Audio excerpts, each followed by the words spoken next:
TV for you और IBS radio के लिए मेरा अफसाना उन्वान है निगोड़ी। वो बूढ़ी औरत एक एक से पूछती फिरती थी, बाबू मजिस्ट्रेट साहब का घर कौन सा है? मगर उस वसी व अरीज कॉलोनी में उसकी बात सुनने वाला कोई न था। कुशादा लेकिन शिकस्ता सड़क के दोनों अतराफ जदीद मॉडल के मकानात यहाँ से वहाँ तक खड़े थे।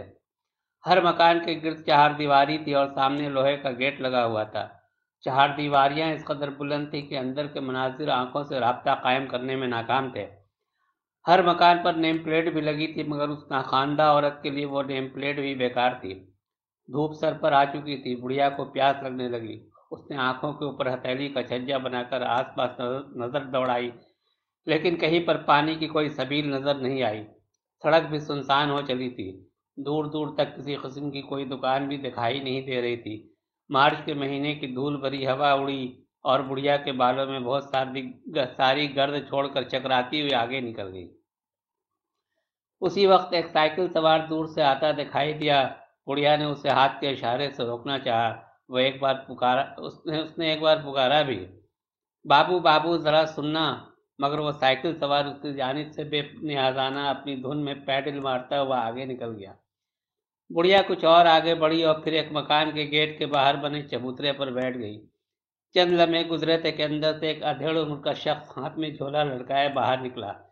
बुढ़िया उसे देखकर खड़ी हो गई और बड़ी लजाजत के साथ पूछने लगी, बाबू मजिस्ट्रेट साहब का मकान कौन सा है? वो आदमी पहले तो चौंक कर उसकी जानिब मुड़ा और फिर पूछ बैठा, कब से ढूंढ रही हो माई? देखो ना बाबू, सुबह से दोपहर हो गई, अभी तक मजिस्ट्रेट साहब का मकान नहीं मिला है। वह हंसते हुए बोला, मैं तो 1 महीने से भटक रहा हूँ, अभी तक मुझे मजिस्ट्रेट साहब का मकान नहीं मिला। तुम्हें एक दिन में कैसे मिल जाएगा? वो बेचारी चंद लम्हों तक तो उस जाते हुए आदमी को मुंह फाड़े देखती रही और फिर मायूसाना अंदाज में सर हिलाते हुए उसी चबूतरे पर बैठ गई और दिल ही दिल में सोचने लगी, पता नहीं आज नल खुला या नहीं, और अगर खुला है तो बहू ने पानी भरा या नहीं। नहीं, उसे तो घर के काम से फुर्सत ही नहीं मिली होगी। सवेरे सवेरे सूरज निकलने के साथ ही वो घर से निकल जाती है। 3 जगहों का चौका बर्तन करने के बाद 12 बजे लौटती है, फिर खाना बनाने बैठ जाती है। बेटा तो यहाँ रहता है नहीं, कभी दिल्ली चला जाता है, कभी कलकत्ता। कभी कभार कुछ पैसे भी भेज देता है, मगर उससे घर का खर्च कैसे चले?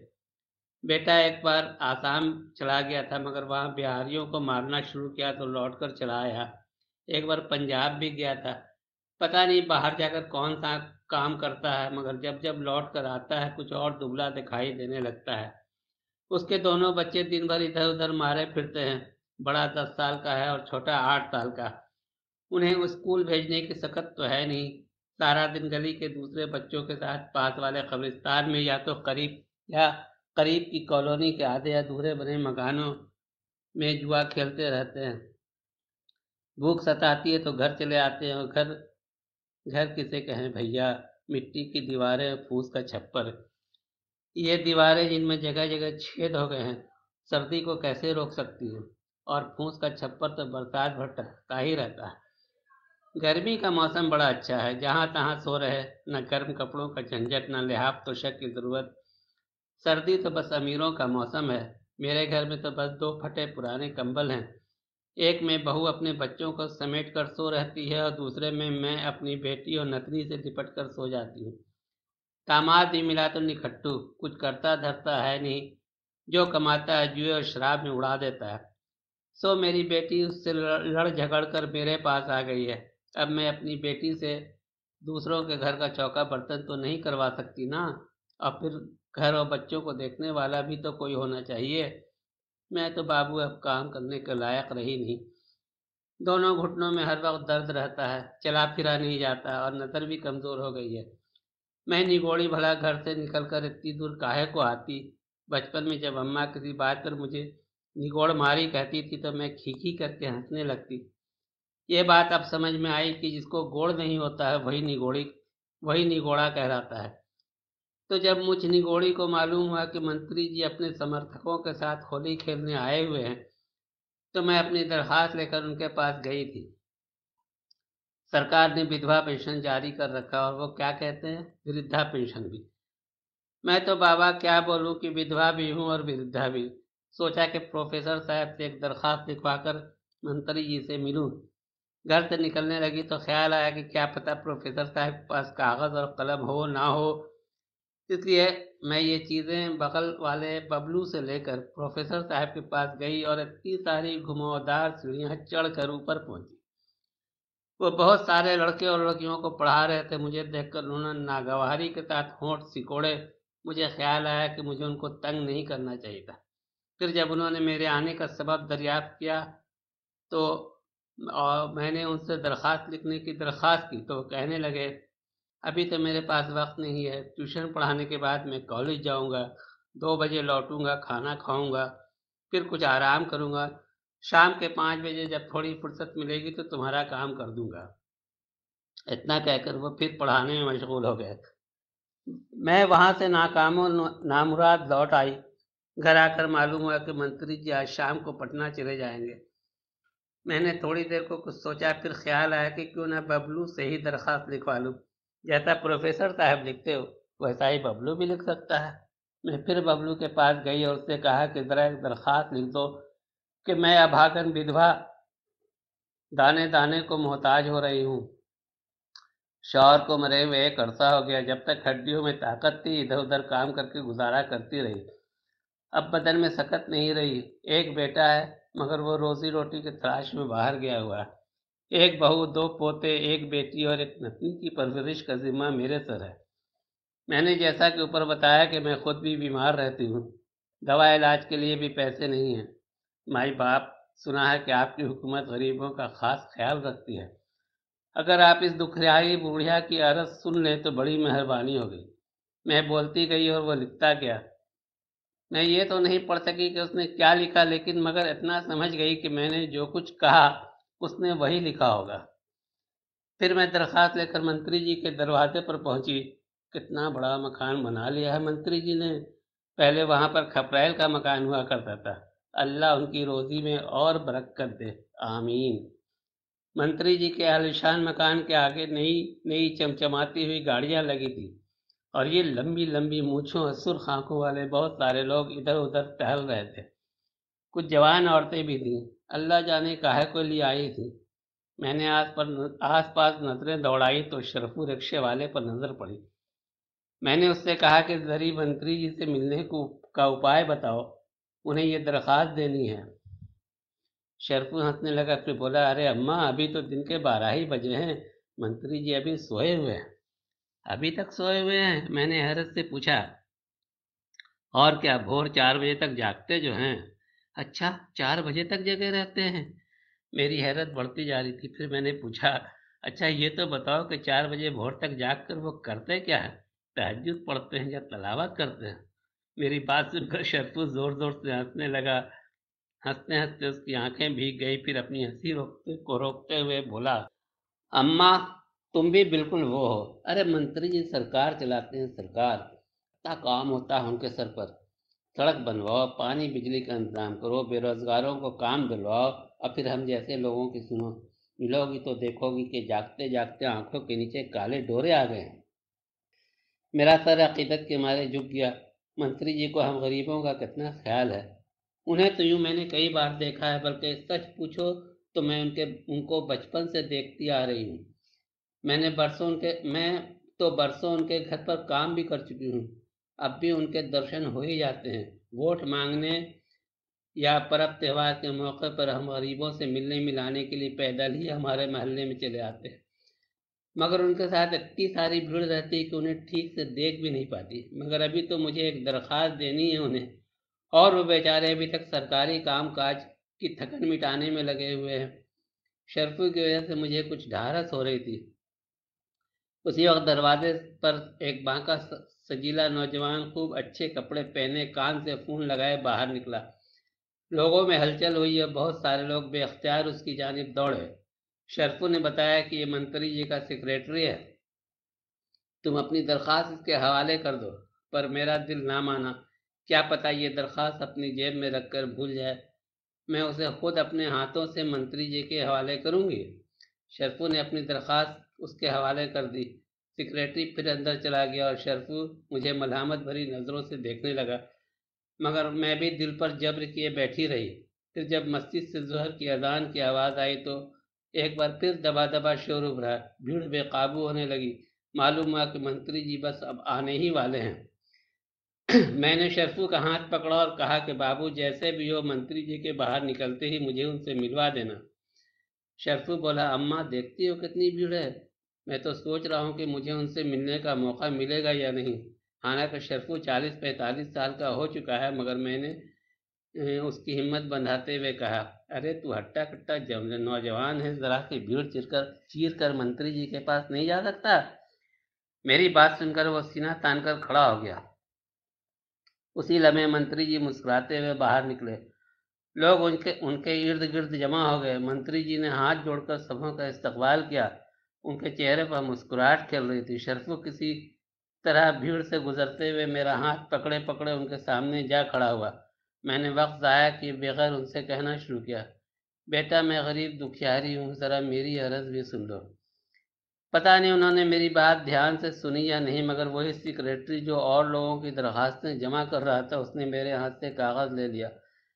इससे पहले कि मैं कुछ समझती, किसी ने मुझे धक्का दिया और मैं लड़खड़ा कर पीछे हट गई। भीड़ से अलग होने के बाद शरफू ने मुझे समझाया, परेशान मत हो अम्मा, सेक्रेटरी तुम्हारी दरखास्त मंत्री जी को दे देगा और वो उस पर अपने कलम से हुक्म लिख देंगे और सरकार से तुम्हारी पेंशन जारी हो जाएगी। अब घर चलो, शाम को आकर अपनी दरखास्त वापस ले लेना। मुझे लगा कि मैं जैसे खाली हाथ आई थी वैसे ही खाली हाथ लौट रही हूँ। शरफू ने दिलासा दिया, घबराओ नहीं। अच्छा, शाम को जब मैं अपनी दरखास्त लेने आऊँगा तो तुम्हारी भी ले लूँगा। हंस बादा शरफू शाम को मेरी दरखास्त लेकर आ गया। उस पर सुर्ख रोशनाई से कुछ लिखा हुआ था। शायद ये हुक्म जारी हो गया था कि इस राण बेवा की मदद की जाए। फिर शरफू ने बताया कि कल ब्लॉक ऑफिस जाना है, वहाँ बड़े साहब से इस पर ऑर्डर करवाना है। मैं पूछ बैठी, कौन से बड़े साहब? अरे मजिस्ट्रेट साहब, और कौन? शरफू ने झुंझलाकर जवाब दिया। फिर आगे कहने लगा, इसके बाद तुम्हारा खाता बैंक में खुलेगा और तुम्हारी पेंशन चालू हो जाएगी। उस रात मुझे देर तक नींद नहीं आई। वैसे भी बुढ़ापे में नींद आती कहाँ है। जैसे जैसे आदमी की उम्र बढ़ती जाती वैसे वैसे इसकी चिंताओं की गठरी भी भारी होती जाती। हर वक्त किसी न किसी बात की चिंता लगी रहती है। खैर, किसी तरह सोते जागते वो रात काटी और सुबह सवेरे ब्लॉक जाने को तैयार हो गई। वहां पहुंची तो सन्नाटा पसरा था। मालूम है कि अभी तो बहुत सवेरा है, ऑफिस तो 11 बजे के बाद ही खुलेगा। फिर हाकिम पता नहीं किस वक्त आए।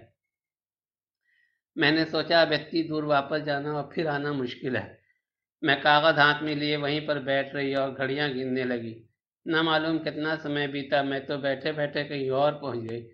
न जाने कौन कौन से ख्यालात जहन में आए और यादों का जंगल घना होता चला गया। इस घने जंगल की नीम तारीकी में यादों को पहचानना भी मुश्किल हो रहा था। पेड़ के नीचे बैठे बैठे शायद मैं औंग गई थी। अचानक किसी गाड़ी का हॉर्न बजा तो मैं चौंक कर उठ बैठी। देखा कि लोग बाग तेजी के साथ इधर उधर आ जा रहे हैं। मैं लाठी का सहारा लेकर उठ खड़ी हुई। फिर एक एक से पूछती फिरी कि हाकिम आ गए क्या, मगर हर कोई जैसे बहरा बना बैठा था। किसी ने कोई जवाब न दिया। जब काफ़ी देर हो गई तो एक शरीफ आदमी ने बताया कि साहब आज छुट्टी पर है। मैं तो बिल्कुल सन्न होकर रह गई। साहब को भी आज ही छुट्टी रहनी थी। मैंने उठना चाहा तो टांगों ने मेरा कहा मानने से इनकार कर दिया। हर तरफ गहमा गहमी थी, मगर दिल में सन्नाटे का राज था। आखिर मैंने हिम्मत जुटाई और लाठी का सहारा लेकर उठ खड़ी हुई। इसी तरह कई रोज गुजर गए। मैं रोज ब्लॉक का चक्कर लगाती, मगर हाकिम से मुलाकात न हो सकी। एक दिन मैं उसी पुराने पेड़ के नीचे बैठी थी कि एक जीप आकर रुकी और उसमें से एक साहब उतरकर तेज तेज कदमों से चलते हुए ऑफिस के अंदर चले गए। एक दबा दबा शोर उभरा, मजिस्ट्रेट साहब आ गए, मजिस्ट्रेट साहब आ गए। और सभी लोग उनके कमरे की जानिब लगे लपके, मगर मैं भी उन लोगों के साथ आगे बढ़ी, मगर चपरासी ने मुझे रोक दिया। मैंने उससे बड़ी मिन्नत की कि बस 2 मिनट के लिए साहब से मिलवा दो, मगर वो कमबख्ती का मारा पूछने लगा कि क्या काम है। जब मैंने उसे बताया कि मैं विधवा पेंशन जारी करने के लिए मंत्री जी की चिट्ठी लाई हूँ, तो वो कहने लगा, पहले विधवा होने का सर्टिफिकेट लाओ। अब जरा मेरा चूंडा देखो बाबू, क्या मैं शक्ल ही से विधवा नहीं लगती? फिर मैंने कस्में खा कर उसे यकीन दिलाया कि मैं सचमुच विधवा हूँ। तो वो मुझोसा कहने लगा कि पहले 500 रुपयों का इंतजाम करके लाओ, तब साहब से मिलना। मैं तो बाबू दंग रह गई। 500 रुपये! अगर वो मुझ गरीब के पास इतने पैसे होते तो क्या मैं दर दर की ठोकरें खाती। मैंने उसकी बड़ी खुशामदी की, मगर वो अल्लाह का बंदा टस से मस ना हुआ। उस दौरान न जाने कितने लोग अंदर गए और बाहर आए। मैं थक हार कर वापस चली आई। इसी तरह फिर कई रोज गुजर गए। आखिर एक दिन बैठे बैठे ख्याल आया कि क्यों न मजिस्ट्रेट साहब की बेगम से मिलकर उनसे अपना दुखड़ा बयान करूं। आखिर को औरत हैं, औरत वैसे भी रहमदिल होती है, और आजकल के सारे मर्द तो औरतों ही की बात पर चलते हैं। अगर वो साहब से मेरी सिफारिश कर दें तो मेरा काम बन जाएगा। मैंने शरफू से उनके घर का पता पूछा तो मालूम है कि उस बड़ी कॉलोनी में जो मेरे घर से कोई 1 घंटे के फासले पर है, वहीं सारे बड़े लोग रहते हैं। मजिस्ट्रेट साहब भी वही रहते हैं। मैंने उससे कहा कि बेटा, बड़ी मेहरबानी होगी अगर तू मुझे अपने रिक्शे पर बैठाकर मुझे वहां तक पहुंचा दे।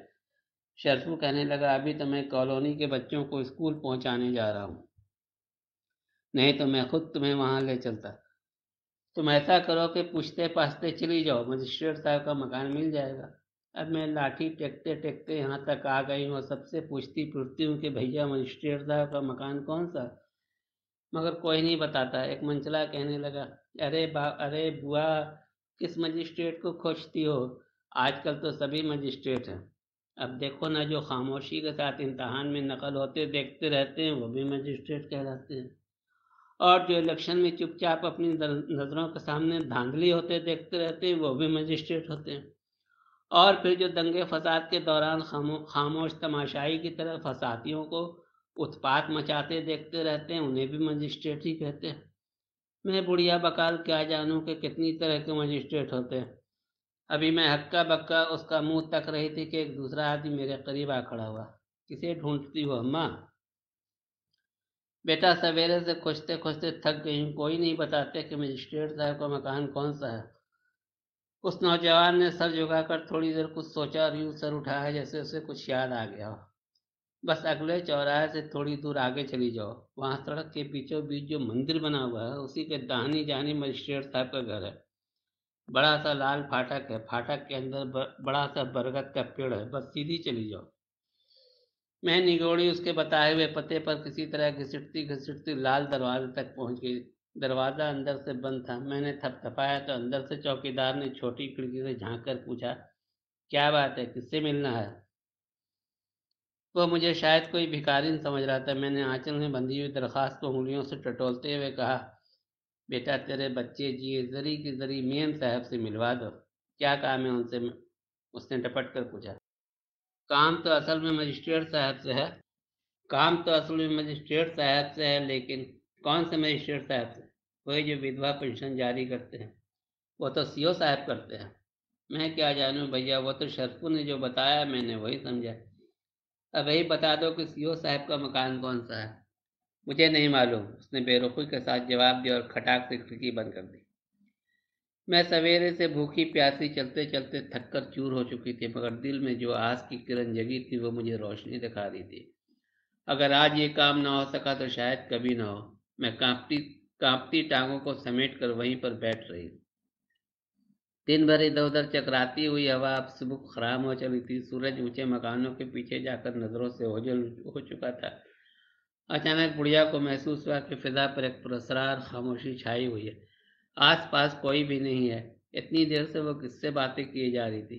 उफ, तौबा, बुढ़ापे में बड़बड़ाने की आदत सी पड़ जाती है।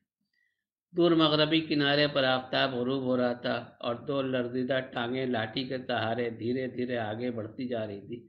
देखते देखते चारों तरफ अंधेरा फैल गया और एक साया इस तारीकी में तहलील होकर नजरों से ओझल हो गया।